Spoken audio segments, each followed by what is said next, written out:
आगे बढ़ते आपको बताते हैं खबर एल्विश यादव से जुड़ी हुई बड़ी खबर उनसे जुड़ी आ रही है कि उनकी मुश्किलें अब और बढ़ सकती हैं। मुख्य शिकायतकर्ता से ईडी ने पूछताछ की है। गौरव गुप्ता इनका नाम है जिनसे ईडी ने पूछताछ की है। गौरव गुप्ता ने कई अहम जानकारी दी है, केस से जुड़े कई सबूत दिए हैं। दिल्ली स्थित ईडी मुख्यालय में यह पूछताछ हुई है। सोमवार को दर्ज कराया गया था बयान। तो एल्विश यादव जो लगातार सांपों के जहर के मामले में सवालों के घेरे में घिरे हुए हैं, लगातार उनके ऊपर कार्रवाई की जा रही है। अब उनकी मुश्किलें और बढ़ सकती है। शंकर आनंद इस पर और जानकारी देंगे। शंकर, विस्तार से बताइए, गौरव गुप्ता ने कल पूछताछ में क्या बताया?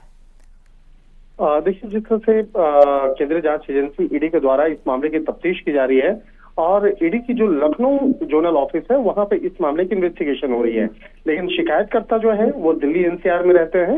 लिहाजा इसी बात को ध्यान में रखते हुए शिकायतकर्ता के को थोड़ा सा सुविधा देने के लिए जांच एजेंसी ईडी की जो लखनऊ की जो टीम है वो दिल्ली आई और दिल्ली मुख्यालय में जो शिकायतकर्ता है गौरव गुप्ता, उनसे सोमवार को पूछताछ की गई और पूछताछ के दौरान में उन तमाम की फहरिस्त जो है उनके सामने रखी गई कि किस तरह से उनके सामने आया, किस तरह से इस मामले में उनको जानकारी हुई और किस तरह से एल्विश यादव जो है उनकी भूमिका और उनके अन्य साथियों की भूमिका इस मामले में निकल के सामने आई।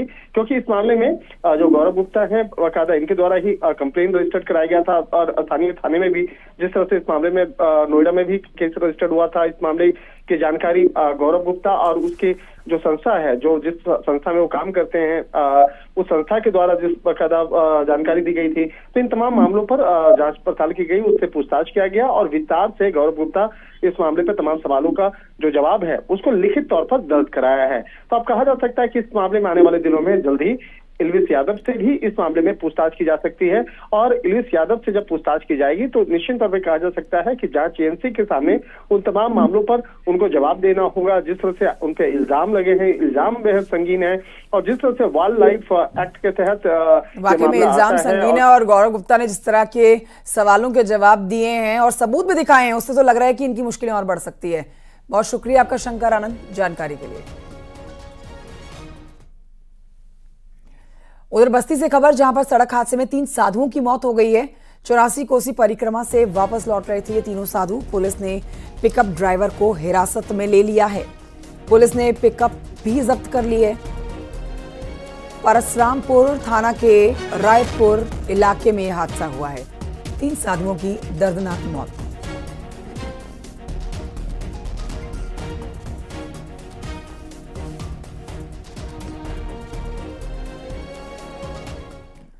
और ये बढ़ते हैं आगे हाथरस से खबर, जहां पर घर से लापता हुआ 6 वर्षीय मासूम 10 घंटे के बाद गांव से करीब 800 मीटर दूर बने एक सूखे कुएं में मिला है।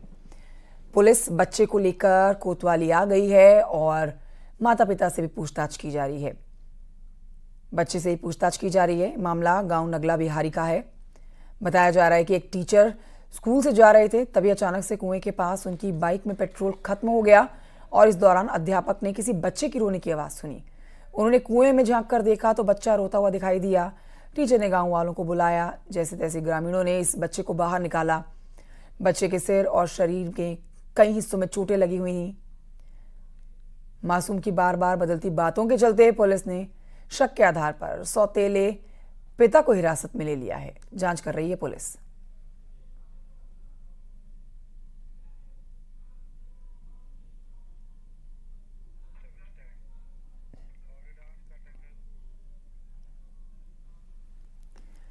उधर बागपत के मलकपुर शुगर मिल में केमिकल ट्रैक में सफाई के दौरान एक कर्मचारी की दम घुटने से मौत हो गई। केमिकल टैंक जिसमें सफाई के लिए उतरा हुआ था एक कर्मचारी, जिसकी दम घुटने से मौत हो गई है। एक की हालत गंभीर बताई जा रही है। मौके पर पहुंचे परिजनों ने अंतिम संस्कार से मना कर दिया है। कर्मचारी के शव को मिल गेट पर रखकर धरने पर बैठ गए हैं परिजन। धरने पर बैठे परिजन मिल अधिकारियों के खिलाफ कार्रवाई और उचित मुआवजे की मांग कर रहे हैं। आरोप है कि बिना सेफ्टी किट के ही मिल प्रशासन ने दोनों कर्मचारियों को केमिकल टैंक में कैसे उतरने दिया। दोनों कर्मचारी सगे भाई थे, जिनमें से एक की दम घुटने से मौत हो गई है, जबकि दूसरे की हालत गंभीर बनी है। उसका अस्पताल में इलाज जारी है।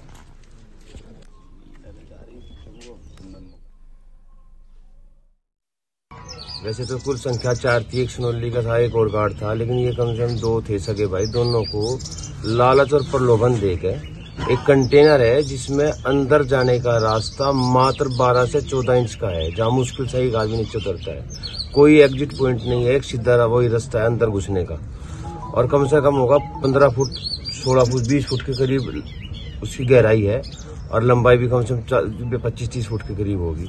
और उसमें अंदर गैस बनी थी। उसमें बिना किसी सुरक्षा उपाय करे, सुरक्षा उपकरण के, कोई भी एहतियात बरते बिना वे दोनों आदमी नीचे उतार दिए। उसमें गैस बन गई। एक तो दम गुटखा वहीं मर गया, एक बहुत गंभीर हालत में है, वो मेरठ चला गया।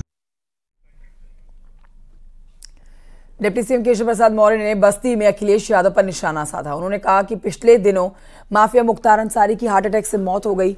अगर हार्ट अटैक से मौत नहीं होती तो फांसी की सजा होती।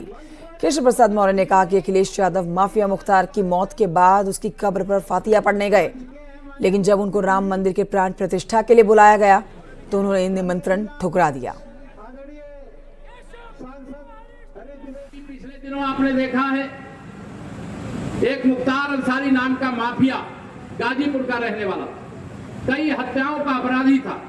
अगर उसकी हार्ट अटैक से मौत नहीं होती तो फांसी के फंदे पर वो जरूर बहुत जल्दी लटकाया जाता। लेकिन जब उसकी मौत हो गई, श्री अखिलेश यादव जी फतिहा पढ़ने के लिए उसकी कब्र पर गए। मालूम है कि नहीं मालूम है आप लोगों को? न्यूज 18 के इंटरव्यू में पीएम मोदी से जब सवाल पूछा गया 400 पार अगर मोदी लाएगा तो विपक्ष क्या करेगा, इस पर उन्होंने कहा कि वो इसलिए ही मेहनत करते हैं ताकि विपक्ष मजबूत बने।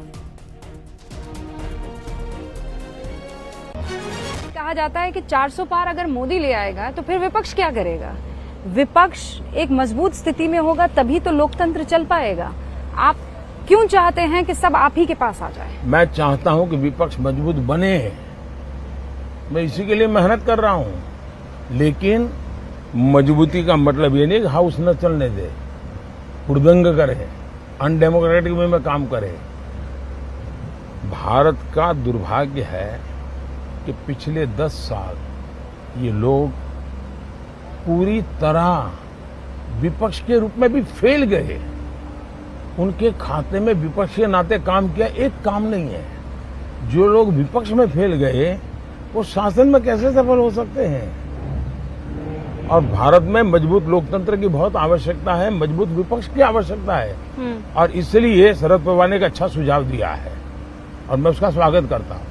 उन्होंने सुझाव दिया है कि सभी छोटी पार्टियों ने कांग्रेस में मर्ज कर देना चाहिए। कांग्रेस में मर्ज करना नहीं करना, कहां करना, वो मेरा विषय नहीं है। लेकिन इसका अर्थ मैं ये निकालता हूं, अगर ये मर्ज हो जाते हैं, क्योंकि उनको चिंता ये है कि इस चुनाव में मान्य विपक्ष संभव नहीं होगा, इतने सीटें भी नहीं आएगी कोई रिकॉग्नाइज अपोजिशन बने, और इसलिए अगर मर्जर कर देंगे तो नंबर थोड़ा हो जाएगा तो हम मान्य विपक्ष बनेंगे। दूसरा, आपको आश्चर्य होगा, मैंने कानून में परिवर्तन किया। हमारे यहाँ बहुत सी योजना ऐसी है, बहुत सी कमेटियां ऐसी है जिसमें लीडर ऑफ अपोजिशन बैठ सकता है और बड़े महत्वपूर्ण निर्णय होते हैं। तो मैंने कानूनी परिवर्तन किया कि भाई लीडर ऑफ अपोजिशन है ही नहीं, क्योंकि 2014 से 19 तो उनके पास सीटें नहीं थी। मैंने कहा लार्जेस्ट पार्टी का लीडर उसको बिठाओ। मैं इतना डेमोक्रेट हूँ, वरना मैं नहीं बिठाता, मुझे कोई जरूरत नहीं थी, लेकिन फिर भी मैंने किया है। न्यूज 18 को दिए इंटरव्यू में प्रधानमंत्री नरेंद्र मोदी ने साफ साफ कहा कि जिस दिन वो हिंदू मुसलमान करेंगे उस दिन सार्वजनिक जीवन में रहने योग्य नहीं रहेंगे। इस बार मुसलमान आपको वोट देगा? आपको उनके वोट की चाहत है? मैं ये मानता हूं कि मेरे देश के लोग मुझे वोट देंगे। मैं जिस दिन हिंदू मुसलमान करूंगा ना, उस दिन मैं सार्वजनिक जीवन में रहने योग्य नहीं रहूंगा और मैं हिंदू मुसलमान नहीं करूंगा। ये मेरा संकल्प है। इस बार मुसलमान आपको वोट देगा? आपको उनके वोट की चाहत है? मैं ये मानता हूं कि मेरे देश के लोग मुझे वोट देंगे। मैं जिस दिन हिंदू मुसलमान करूंगा ना, उस दिन मैं सार्वजनिक जीवन में रहने योग्य नहीं रहूंगा और मैं हिंदू मुसलमान नहीं करूंगा। ये मेरा संकल्प है। न्यूज 18 पर मुसलमानों पर पीएम मोदी के बयान पर कांग्रेस नेता प्रियंका गांधी ने कहा, पीएम चुनाव के समय हिंदू मुस्लिम करते हैं। उधर AIMIM नेता वारिस पठान ने कहा है कि पीएम मुसलमानों पर झूठ बोलते हैं। सुनिए। हर चुनावी मंच पे जाके हर चुनाव को हिंदू मुसलमान बनाना है। और आज देश के प्रधानमंत्री वाराणसी में बैठे हुए, आज देश के प्रधानमंत्री आज के दिन वाराणसी में बैठे हुए इंटरव्यू दे रहे हैं, कहते हैं हिंदू मुसलमान। मैंने तो कभी ऐसी बात ही नहीं की। वाह वाह वाह। अब वो तो बोलते सबका साथ, सबका विकास, सबका विश्वास की बात करते हैं। और 2002 की मैं बात करूंगा, बिल्किस बानो जिसका बलात्कार हुआ था, उसकी माँ बहन का बलात्कार किया, उस कत्ल कर दिया। उनके जो कातिल जेल के अंदर थे, उनको रेमिशन के तहत गुजरात चुनाव के पहले मोदी सरकार नहीं छोड़ा था। अब बोल रहे मोदी जी स्टेज से खड़े होकर बोल रहे हैं कि मुसलमान जो है घुसपैठिया है। वो स्पीच में उन्होंने 3 मरतबा नाम लिया है।